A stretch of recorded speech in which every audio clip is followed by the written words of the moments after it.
got here, huh? Okay, now the brakemen are setting a brake inside.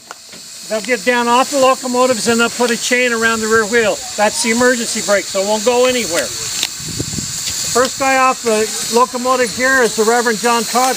We need to give him a round of applause in case, you never know. You can always use that. Right. Oh boy. Next guy's Thomas Durant. He's a real scoundrel. We could boo him anytime we wanted. Boo! President of the railroad. The date is May 10th, 1869. The place is Promontory Summit, Utah. An unlikely spot for the culmination of an undertaking that will mark the ending of the Old West and the beginning of the New. But they have come, the famous and the unknown, the wealthy and the poor, the laborer and his boss, the Chinese from the West and the Irish from the East, mingling with the local residents in a strange communion. The gathering is both festive and anxious, awaiting that moment of miracle when a common railroad spike driven into an ordinary railroad tie will link a continent. The gentle breeze is blowing under an almost cloudless sky. The thermometer on the shaded side of the Central Pacific telegraph car registers 69 degrees. Above the babble of voices could be heard the soft hissing of the steam locomotive, which heralds the beginning of a new era. A polished tie of laurelwood has been placed in its ceremonial position by the construction superintendents of both railroads. And then Edgar Mills, a wealthy banker and friend of the Central Pacific Railroad officials, steps forward and signals for silence. And so a nation, as well as you spectators gathered here, await as the drama of men's hopes and prayers and dreams begin to unfold on this 10th day of May, 1869, and you are here. Oh, now they got a railroad hand. All right. Yay. Promontory to the country. Bulletin. D-O-N-E. Done.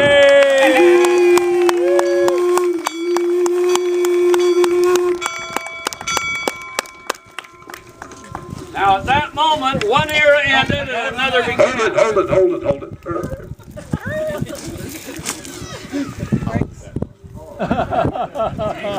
You feeling all right? I'm feeling well. Neither one of them are.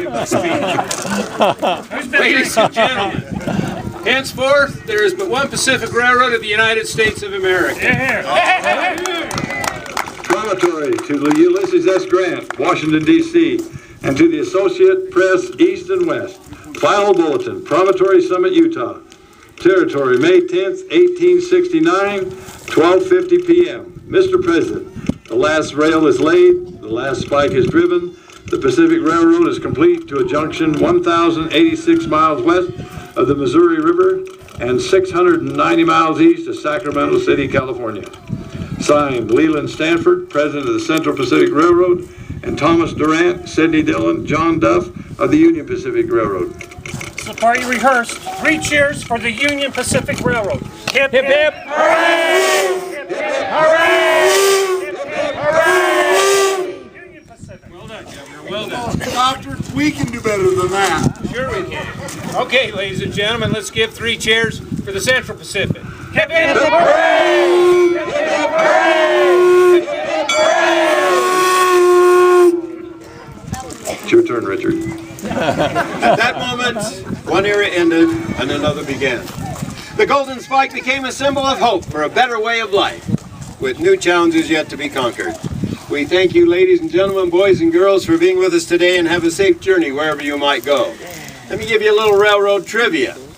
The telegrapher said we are 1,086 miles west of the Missouri River, 690 miles east of Sacramento. If you add those two together, you get 1776. Hey.